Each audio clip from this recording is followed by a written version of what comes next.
morning, boys and girls, or as Mary would say to those in the Calabar, misare. Can you guys say that with me?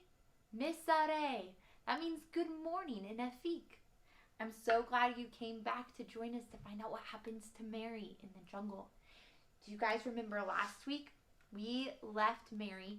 Remember, she had gone into the Calabar, into Duketown and Old Town. She had rescued the twins, and she had a bunch of children now.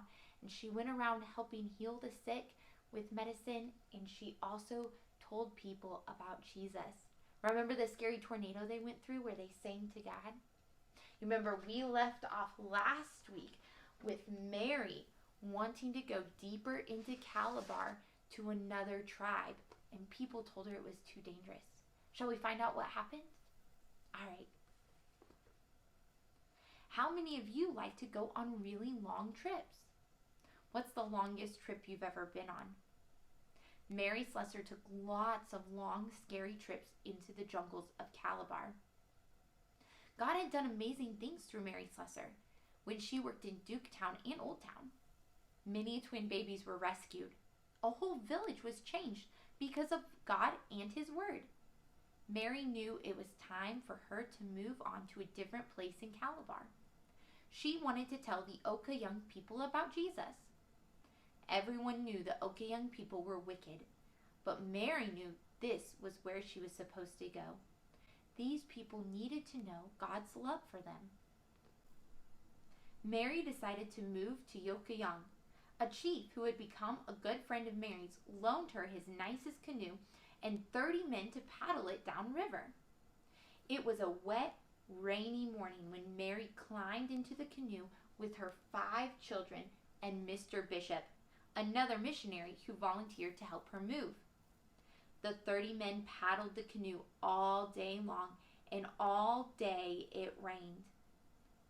Finally, as night was falling, the men steered the canoe toward the shore. The long trip downriver was finally over. But Mary and her children still had to walk another 3 miles through the jungle to get to the village of Okoyong. Mary was determined to get there that night. "Why don't we wait until morning, Ma?" one of the rowers said. "We're all tired, and it's dark and wet, and we don't want to go into the jungle at night. There are all kinds of wild animals." But the next day was Sunday, and Mary did not want anyone to work or travel then. So Mary told her oldest boy, who was 11 years old, to lead the way into the dark, thick jungle. Behind him walked the rest of the children, then Mary, who was carrying a baby on her back and lugging a large package of supplies. Mr. Bishop and the paddlers carrying the rest of the supplies would come a little later. Everyone stand up and close your eyes real tight, all right, and walk in place. Now imagine you've been out in the rain all day, so your clothes are soaking wet. You're exhausted from a long day of travel, but you keep walking. You hear the sounds of wild animals all around you. You can see their eyes shining in the darkness. The trail you're walking on is rough, full of ruts and big rocks. Mary's children cried because they were hungry, wet, and tired. But Mary sang silly songs to cheer them up, and they finally made it. Other times, Mary had visited the village. The people had come out to greet her with lots of noise and excitement. But this night, everything was strangely quiet. There were just a few slaves in the huts. One of them helped Mary find a hut to stay in, and another one ran to tell the chief that Mary had arrived. She found out the entire village was away at a funeral, and no one knew when they would get back. Mary and her children settled into the hut, but the clean clothes were with the paddlers coming later. Mary sang to the children and put them to bed. She wondered where Mr. Bishop and the paddlers were. She didn't have to wait long. Mr. Bishop arrived and told her the paddlers had refused to walk through the jungle at night because they were scared. Mr. Bishop had brought as many supplies as he could carry with him, including dry clothes for the children. Mary was angry that the paddlers had refused to come, Even though she was wet and tired and couldn't fit her feet into her boots, she trudged barefoot all the way back to the canoe. Sure enough, there were the men sound asleep. Mary woke them up. Let's all shout, "Wake up." Can you do that with me? Wake up! One more time. Wake up! She and the men marched the 3 miles into the village together. Mary went to sleep in the hut, wondering when the chief would come back. Mary awoke the next morning hurting all over, but she couldn't stay in bed all day. Today was Sunday. There were children to dress and feed and a church service to hold. Mary got the children ready for the day, and she, the children, and Mr. Bishop went outside to hold a church service. Several curious slaves stood in the background wondering what this strange woman was doing. A few days later, people started returning from the funeral. Chief Edom was not particularly pleased to see Mary, but he gave her a larger hut to stay in. Mary began to learn how this tribe lived and learn their language. Things weren't easy in Okoyong. Many of these people were drunk all the time. They got so drunk, they did all kinds of terrible things to one another. The Okoyong people believed in witchcraft. When someone important got sick or died, they thought it was because another tribe cast a spell on them.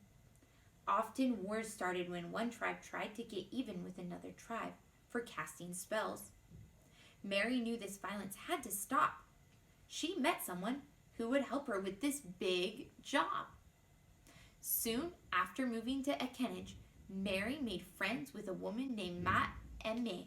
Do you have any secret codes you use with your friends? Mary and Ma Eme had a secret code they used. Ma Eme had a messenger deliver an empty medicine bottle to Mary whenever she needed Mary to come quickly. The messenger would tell Mary, "Ma Eme needs medicine." When Mary heard that, she ran as quickly as she could to wherever the trouble was. Let's stand up and pretend to run with Mary. Do you think you can do that with me? Ready? Run as fast as you can. Maybe you can come up with a secret code, like Ma and Ma Eme. There were many times when a war was about to start, but Ma Eme would send Mary their secret message, and Mary would come just in time to stop the war. She would make all the chiefs sit down and talk about what the problem was. God used Mary to save lives of many Okoyong people. Mary began to adjust to life in the Okoyong village. She got to know people, told them about Jesus, and tried to help them when they were sick. One day, Mary got a message from another village. A chief is very sick and about to die. He wants you to come and take care of him. Mary knew that if he died, hundreds of slaves would be killed according to their custom. When Mary told Chief Edom what she was going to do, he said, "Don't go! I can't protect you if you go to that village." Mary went to her hut and prayed, "God, do you want me to go to the chief?" After Mary prayed, she knew what she must do. She put together a bag of supplies and began walking. She and a helper struggled through the rainy jungle. Mary thought about the wild animals she needed to avoid and the deep rivers that she would need to cross. Finally, she arrived in the village. She examined the chief and almost immediately knew what to do. She gave him some medicine and prayed for him. After a few days, the chief got better. The chief's life was saved. The people in the village were amazed. How could Mary heal people like that? They thought she had magical powers. But Mary told the people about God and that He is the one who heals, and He sent His only Son to die on the cross for their sins. Mary returned to Okoyong, rescued many people, and helped them see that God knows the best way to live. Before Mary went to Okoyong to live, Chief Edom promised her a house and a mission headquarters of her very own. But every time she asked him about it, he came up with a reason why he couldn't start building it. Mary waited and prayed. Then, one day, for reasons she never knew, the village started building her a house. It was a wonderful house with a wonderful yard. Mary was quite comfortable. The only thing she really wanted that it didn't have was windows and doors. Mary wrote to her friends in Scotland asking if someone would come and install them for her. Sometime later, Mary heard an unusual noise coming through the jungle. It was a man singing in a Scottish accent. Charles Ovens had come all the way from Scotland to put windows and doors in her house. As they talked, Charles realized Mary needed a bigger and better house.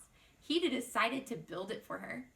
It took a while, but finally her 2-story house was finished, complete with windows and doors. The villagers were amazed at Mary's lovely house. The new house could hold all the people who came to her, babies, sick people, students, and others. Now she could help even more people and tell them about Jesus. God used Mary to help so many people. She helped sick people get better. She stopped many wars before they had a chance to begin. But even though Mary was doing amazing things, her life wasn't easy. She was sick a lot of the time. And once again, she became so sick that she had to leave the Calabar. Can you picture her waving goodbye to all the children as she sails away on a ship? Oh my goodness. Do you think Mary will ever come back to the country she loves? You'll have to come back next week to find the answer. I hope you enjoyed this week's story. I'm so excited you were here with us. And you can write and tell me what you think of this week's story. And if you think Mary's going to come back to the Calabar, you can always write me at 160 Bear Lodge Drive, Townsend, Tennessee, 37882. We'll see you guys next week.